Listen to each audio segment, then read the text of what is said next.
sorry. All right.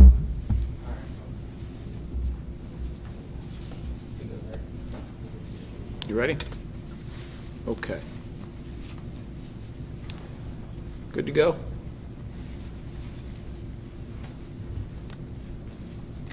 Is this mic working? Yeah, it is. Good afternoon, and thank you all for being here. This is a press availability at the DA's office in light of the successful verdict in the prosecution of a terrorist. The evidence in the case indicated that a Philadelphian, 17 years of age, in our opinion, self-radicalized, or was radicalized, and wanted to be a bomb maker for terrorists. His desire to be a bomb maker for terrorists resulted in multiple tests of actual bombs, resulted in a search for potential targets for what we believe was a terrorist bombing in the Philadelphia area and within the United States. We will go through those targets. There are many of them. Just one of the exhibits in this case, Commonwealth Exhibit 30, is 4 pages of targets in different categories, and some of them will make your jaws drop.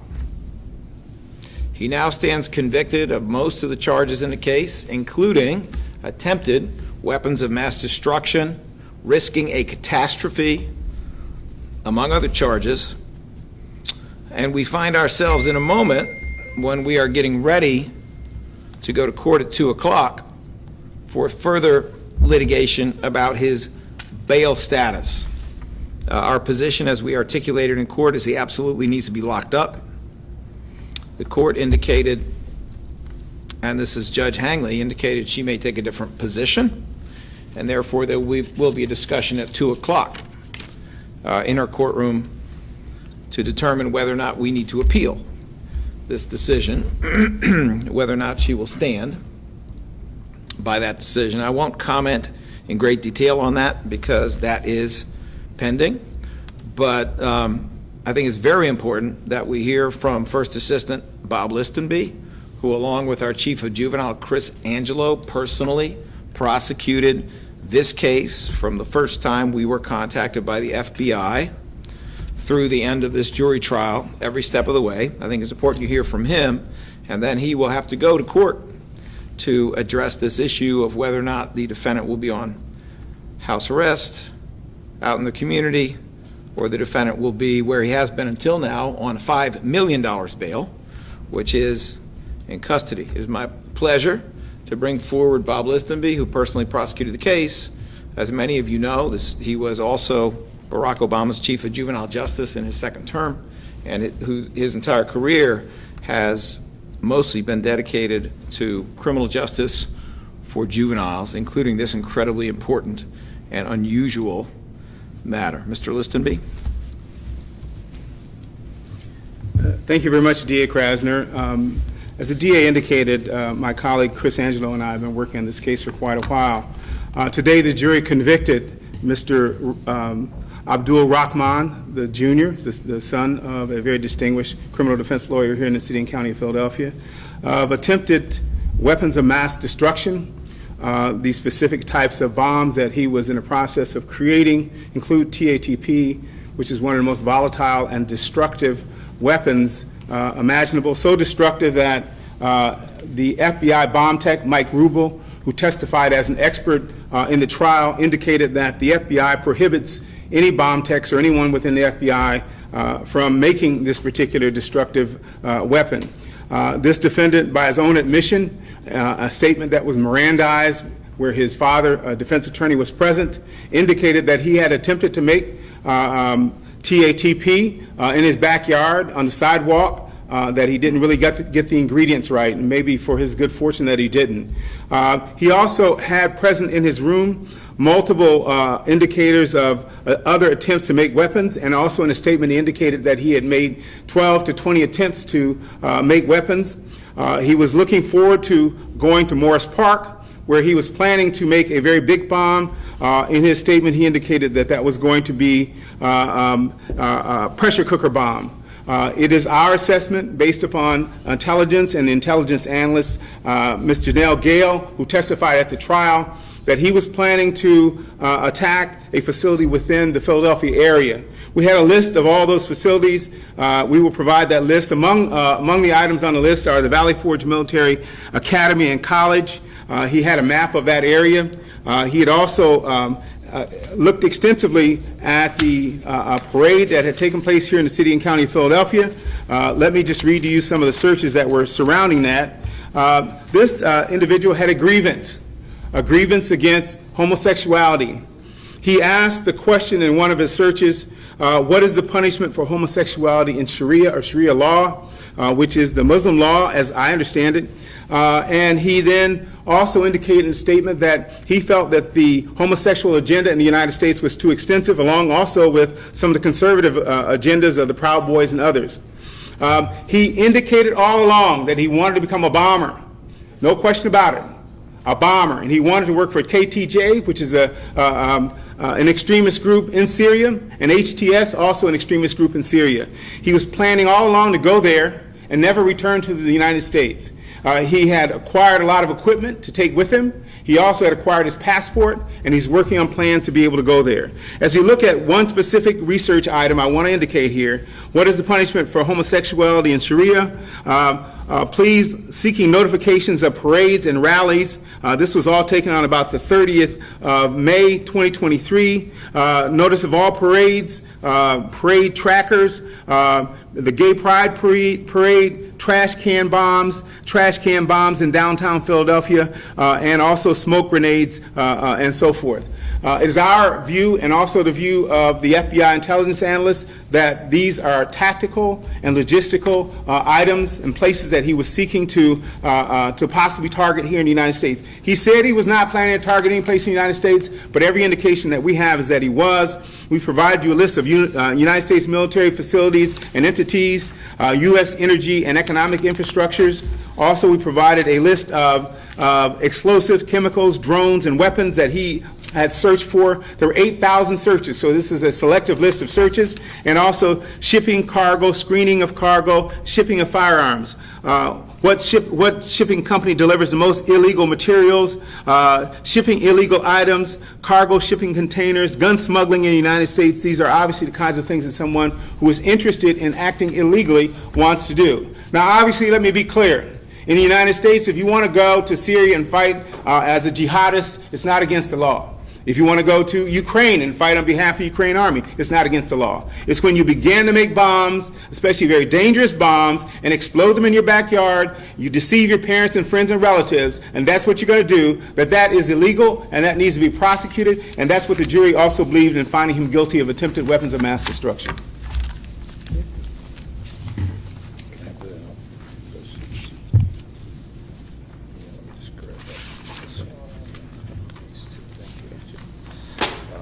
Sorry, Bob. Mr. Listenby, I know you got to go, to keep up the good fight, but I would like to offer a little bit more commentary here, consistent with the reality that litigation is not over in this case. So, page 1 of this 4-page exhibit, these are selected searches that were done by this defendant among about 8,000 searches, and they have been categorized. Page 1 is a category of U.S. military facilities and entities. Let's go to page 2 briefly. These are U.S. energy and economic infrastructure targets. The next set of searches on page 3 is captioned explosives, chemicals, drones, weapons.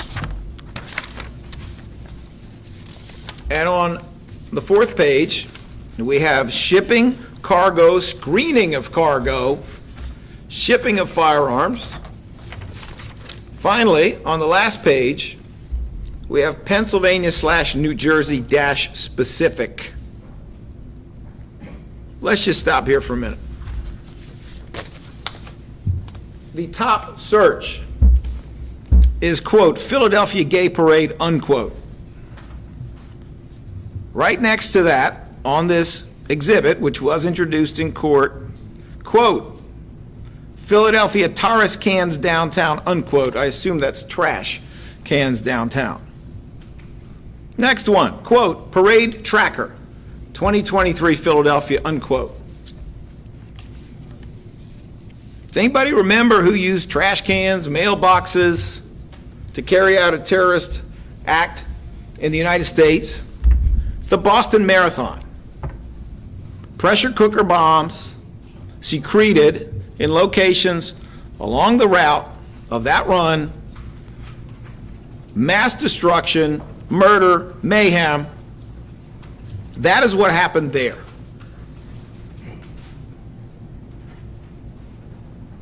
After searching what is Sharia law about LGBTQ people,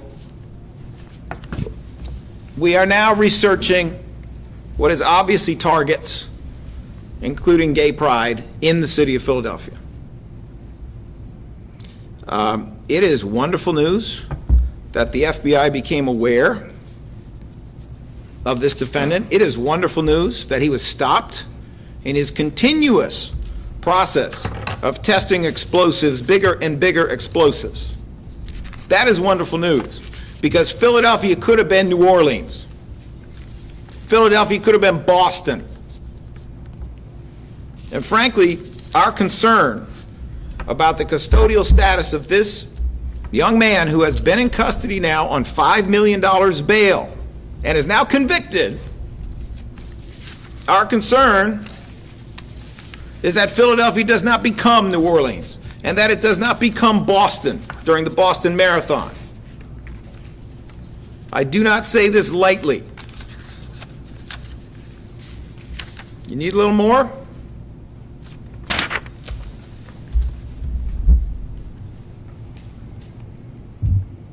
This is how you detonate a bomb.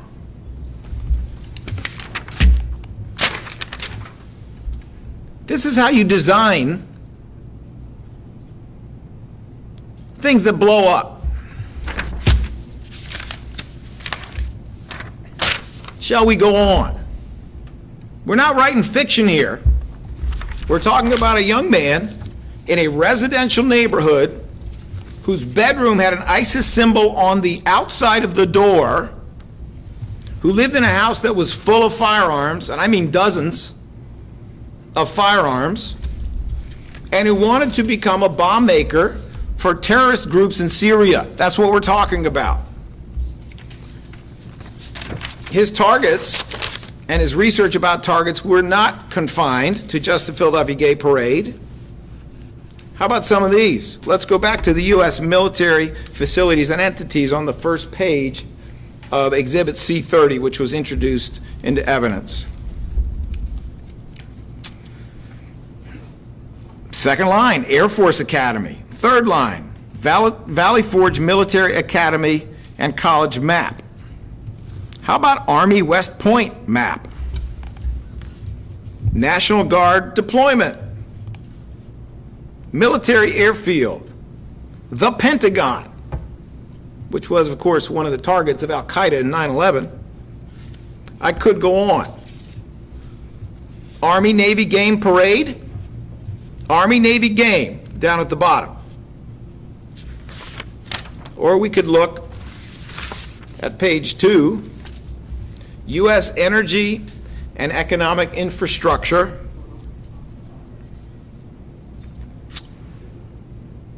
Number 1, most crucial parts of a nuclear power plant. Number 2, what is the heart of America's economy? Number 3, what are the top U.S. exports? Let's go down to where the check mark is. Second check mark. Physical attacks on power grid surge to new peak. This is the kind of research he's doing. What state has the most oil? What state is the hardest to invade? List of largest power stations in the United States. Limerick Generating Station, not far from here. Beaver Valley Nuclear Power Station. Or we can go to page 3. If you go down to the middle there, it says, quote, TATP in fridge, unquote. TATP is something that First Assistant Listenby referenced earlier. It is known among the terrorist community as the, quote, mother of Satan, unquote. Exactly why, I can't tell you, but I can tell you this: it blows up a lot of terrorists when they're trying to make it. The most expert people in the FBI won't mess with it. And that's exactly what he was trying to do in a residential neighborhood in the city of Philadelphia. And yes, it does have to be refrigerated in specific kinds of ways to limit how incredibly dangerous it is.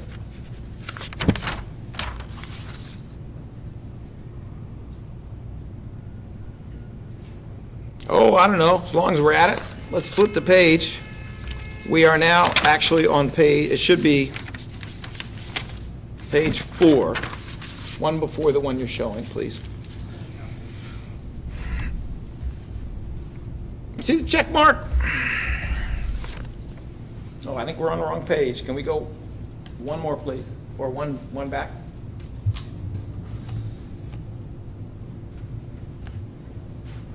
No, I'm sorry. One more toward the end, yeah. Wait a minute, hold on one second, please. Trying to get it here. Okay. All right, well, let me expedite by just telling you what's on this page. Suicide vest diagram. Suicide vest diagram. PVC pipe bomb. Black powder explosion. How to buy a gun without background check. Illegal arms shipping, dark web. TATP formula. How to store TATP. Car key igniters. Fertilizer. Now, why would he be looking up fertilizer? Anybody remember Oklahoma City? McVeigh? Blowing up all those people in a daycare?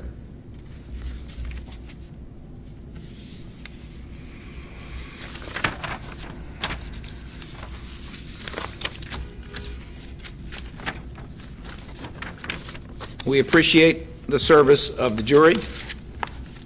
We appreciate their careful consideration of the evidence and their independence. Doesn't matter whether we agree with every single thing they did, not the point. We appreciate the incredibly hard work that was done by the FBI and also done in this office by the Chief of Juvenile, Chris Angelo, and by our first assistant to obtain this conviction. But I hope you get the idea why we're a little concerned about bail.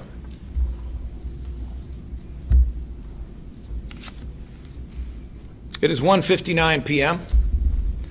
At 2 o'clock p.m. at the Criminal Justice Center, Mr. Listenby, who was here, Chris Angelo, will be involved in a hearing with the trial judge, the Honorable Michelle Hangley, in which we will be further explaining why we think it is appropriate for there to be a stay in granting house arrest to this defendant so that we can appeal a change in custody that would put him out in the community. This is a case in which we offered 10 to 20 years in jail. That's what we offered. I made that decision, and I made that decision because this scares the hell out of me.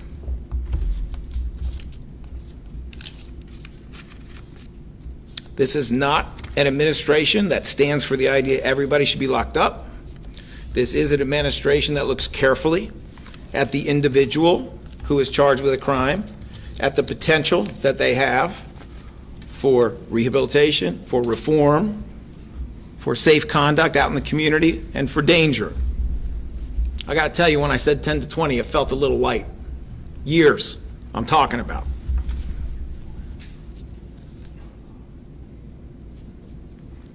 We are, unfortunately, up against sentencing guidelines that make no sense. None that, for the most part, call for a period of months for what is, in my opinion, a sweeping threat to the safety of Philadelphians, Americans, and frankly, other portions of Pennsylvania. As pleased as we are with the verdict in this case, we look forward to presenting a very detailed sentencing that will be scheduled, most likely during this 2 o'clock hearing. You can expect that will be a lengthy hearing in which we seek to introduce testimony from a wide array of this defendant's potential victims, people who are alive today, in large part because this young man got caught. Maybe that'll be a different way for this young man to see people who participate in the Pride Parade when they testify about their shock, their trauma, their terror at finding out about his activities. Maybe when we put some military people in that courtroom to talk about their endangerment, maybe this young man will get a sense of what it actually means to commit mass murder, which, in my opinion, was the entire purpose of testing all of these bombs, looking into suicide vests, coming up with detonators, and trying to become a Syrian bomb maker for an extremist organization, two of them actually. I will not comment further at this time because the matter is pending. But once again, I want to say that we are grateful to the jury for its service, its verdict, which generally confirms what the FBI and we have been saying from the beginning. And we are hopeful that this young person will not be out on house arrest, will not be out in the community anytime soon.